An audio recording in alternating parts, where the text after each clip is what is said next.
الله الرحمن الرحيم. الحمد لله الذي أرسل رسوله بالهدى ودين الحق ليظهره على الدين كله ولو كره الكافرون، وأشهد أن لا إله إلا الله إيمانا به وتوحيدا، وأشهد أن محمدا عبده ورسوله صلى الله عليه وسلم تسليما مزيدا. أما بعد، السلام عليكم ورحمة الله وبركاته.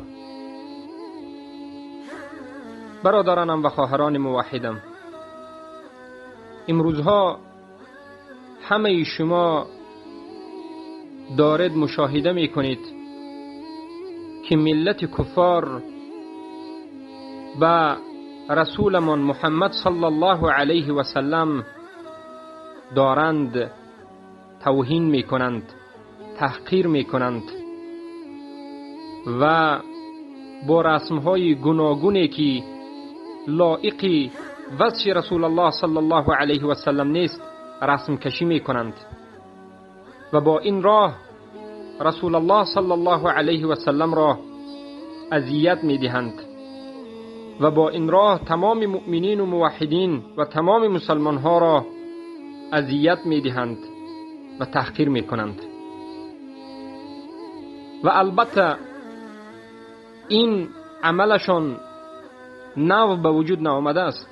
از روزی که رسول الله صلی الله علیه و سلم دعوت را به سوی الله سبحانه و تعالی شروع کرد، این چنین تحقیر، توهین و تهمت ها بالای رسول الله صلی الله علیه و سلم بود. یهودی ها و این چنین مشرکین و دیگر همه دشمنان رسول اکرم صلی الله علیه و سلم می‌خواستند با یگان راه رسول الله را تحقیر بکنند و مردم را از این دین باز دارند. اما این ناممکن است. این ناممکن است، زیرا که خودی الله سبحانه و تعالی رسول الله را تزکیه داده است. به پاکی رسول الله، به امانتداری رسول الله، به رحمت بودن رسول الله، به بزرگ بودن خلق رسول الله صلی الله علیه و سلم الله شهادت داده است و هیچ کسی پیش این را گرفته نمیتواند. الله سبحانه و تعالی میگوید: اعوذ بالله من الشیطان الرجیم و انک لعلی خلق عظیم. همانا که تو ای محمد صلی الله علیه و سلم دارای خلق به نهایت بزرگ هستی.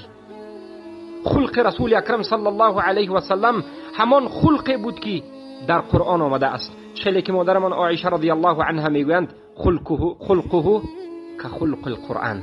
خلق رسول الله مانند خلق قرآن بود. هر ادبی که، هر وصف بهترینی که در قرآن آمده است رسول الله صلی الله علیه و سلم داشتند.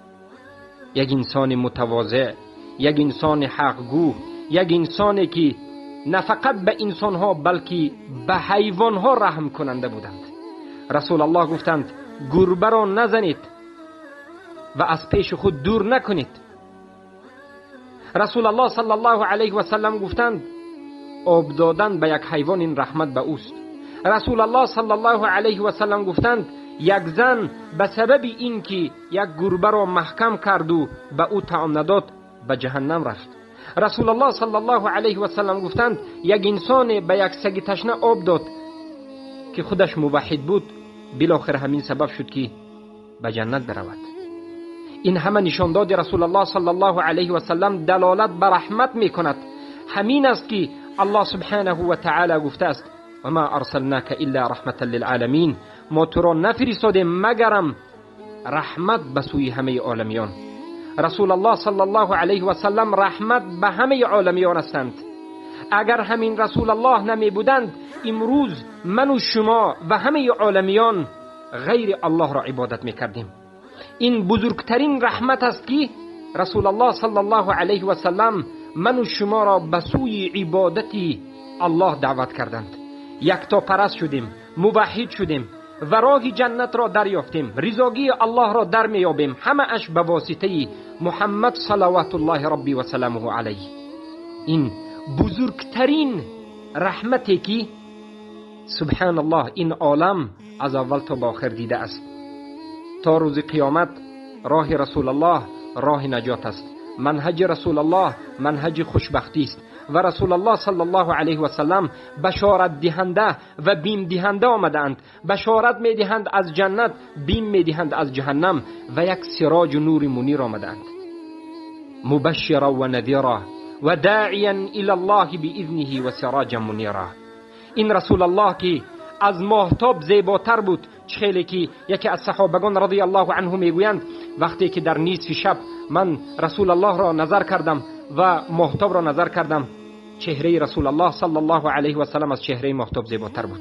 رسول الله صلی الله علیه و سلم که یک مرد نورانی، زیبا، خوشقد و قامت، کسی که از جسمشون خوشبویی می آمد، کسی که همیشه مهربانی می کردند به دیگران، کسی که وقتی که کسی دیگر اذیت بکشد، رنج بکشد، رسول الله صلی الله علیه و سلم به اذیت و رنج او رنج می کشیدند. عزیز علیه ما عنتم حریص علیکم بالمؤمنین رؤوف رحیم. برای مؤمنان رؤوف رحیم بودند. اما امروز این رسول الله صلی الله علیه و سلم را، رحمت للعالمین را، کفار با تمامی قوتش میخواهد هجوم بکند، اما نمیتواند. چرا؟ برای آنکه الله خودش حفظ کرده است. الله رسول الله صلی الله علیه و سلم را حفظ کرده است. اما این یک ابتلا است، این یک سنجش است که ما مسلمان ها آیا با دفاع رسول الله صلی الله علیه و سلم ایمانمان را حفظ میکنیم، یا که رسول الله را دفاع نکرده، کفار را دفاع کرده، ایمانمان را از دست میدهیم. نام این را میگن ابتلا.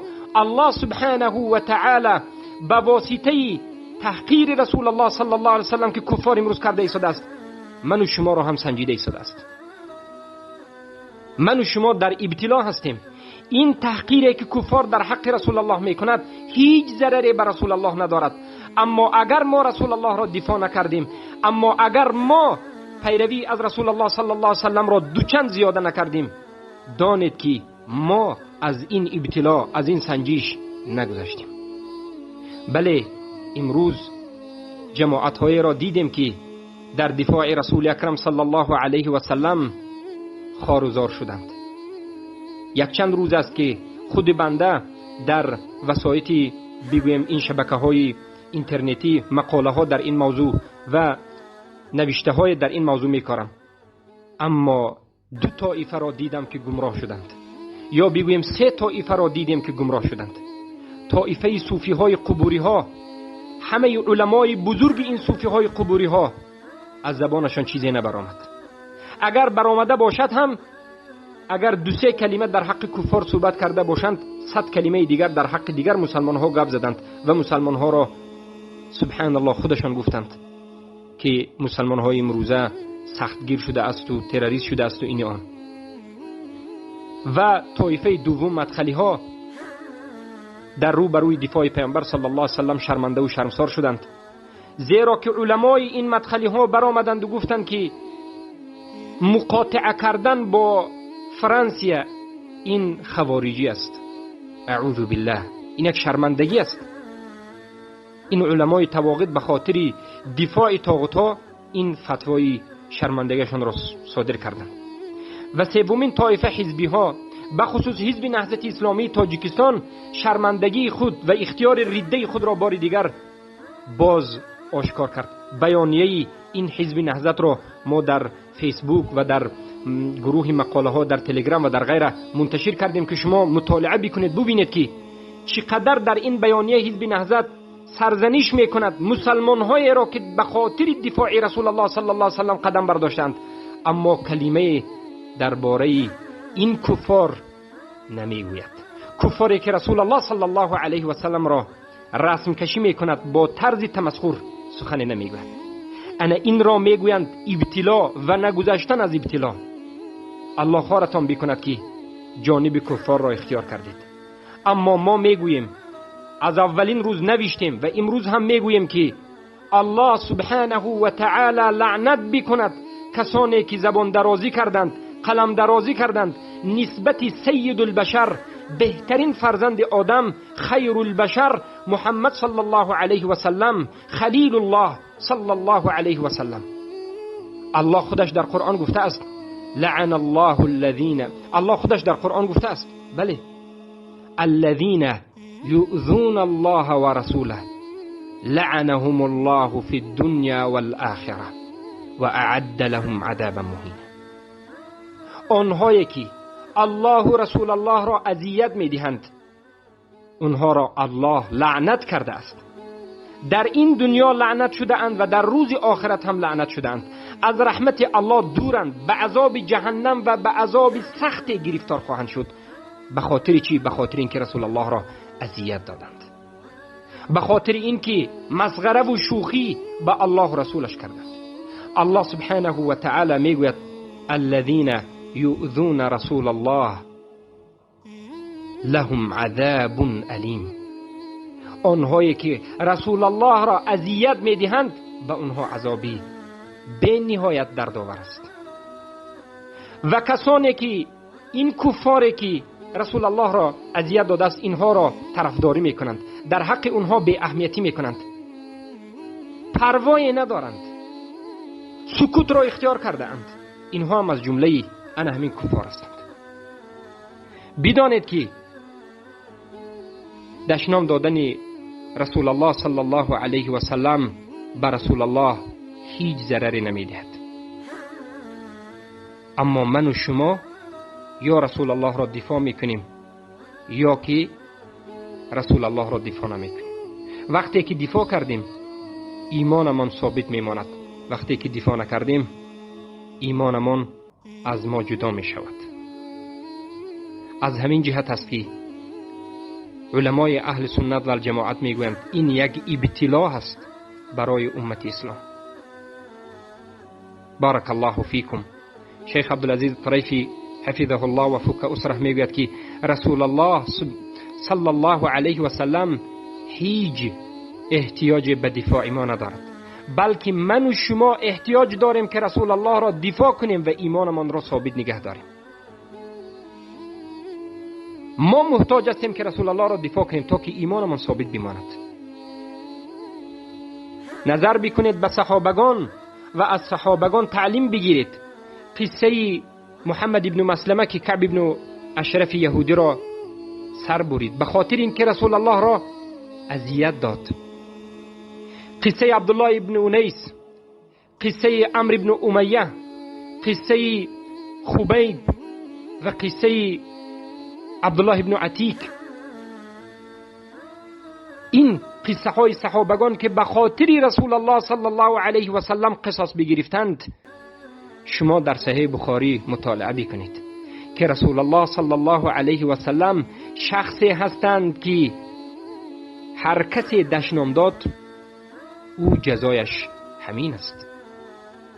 صحابگان رسول الله صلی الله علیه و سلم با فرمان رسول الله، با اجازه رسول الله یا از پیش خود دشنام دهندگان رسول الله را نابود میکردند. اما وظیفه ما امروز چیست؟ وظیفه ما این است که اولین چیزی که کوشش بکنیم و با همین راه متابعت خود به رسول الله صلی الله علیه و سلم را نشان بدهیم این آموختن توحید است. وقتی که تو مشرک هستی، وقتی که در باب شرک غوطه زده ای، تو هیچگاه نمیتوانی که پیروی از محمد صلی الله علیه و سلم داشته باشی، هیچگاه نمیتوانی که نصرت دهنده رسول الله صلی الله علیه و سلم باشی، زیرا که مخالفت بزرگی به منهج رسول الله صلی الله علیه و سلم داری. پس توحید را بیاموز، توحید را نشر بکن، توحید را برسان و در راه توحید مبارزه ببر. انا همین است که رسول اکرم صلی الله علیه و سلم مبعوث شده بودند و به خاطر همین توحید امروز کفار میخواهد که به رسول الله صلی الله علیه و سلم طعنه بزند، نه غیر، نه چیزی دیگری. انا همین توحید است. بله، کفار میخواهند که من و شما هم مثل کفار باشیم. چخیلی که الله سبحانه و تعالی در قرآن گفته است یودون لو تکفرون کما کفروا فتکونون سواء. میخواهند که دوست دارند که من و شما هم کافر باشیم و مثل اونها باشیم و همه برابر باشیم. الله گفته است که کفار میخواهند که دوست دارند که من و شما هم کافر باشیم. در آیت دیگر الله سبحانه و تعالی میگوید که یود احدهم، یکی از اونها، یعنی هر یکی از اونها میخواند، از اهل کتاب میخواند که لو تکفرون کما کفر، یا که میخواند که من و شما هم مثل اونها کافر باشیم. در آیت دیگر هم همین معنا آمده است. به خاطر چی؟ به خاطر اینکه حسدا من عند انفسهم، اینها حسد به من و شما حسد دارد، اینها به حیات من و شما حسد دارد، اینها به پاکی من و شما حسد دارد، اینها به یکتاپرستی من و شما حسد دارد، اینها به زیبایی منهج و دین ما حسد دارد، اینها به این که آخرین رسول الله صلی الله علیه و سلم این محمد هستند حسد دارد، اینها به کتاب ما قرآن حسد دارد، اینها به توحید ما حسد دارد و اینها به همین حسدش میمیرد و اینها شب و روز کوشش میکند که با واسطه همین حسدش من و شما از دینمون بازگردیم و به دین اونها پیروی بکنیم و به خاطر این هر کاری را انجام میدیم. پس ما باید زیرک باشیم، موحد باشیم، خود را از اهل توحید بکنیم، توحید را بیاموزیم، به اهمیت نباشیم، فرزندان خود را موحد بکنیم، از کفار مشرکین و مرتدین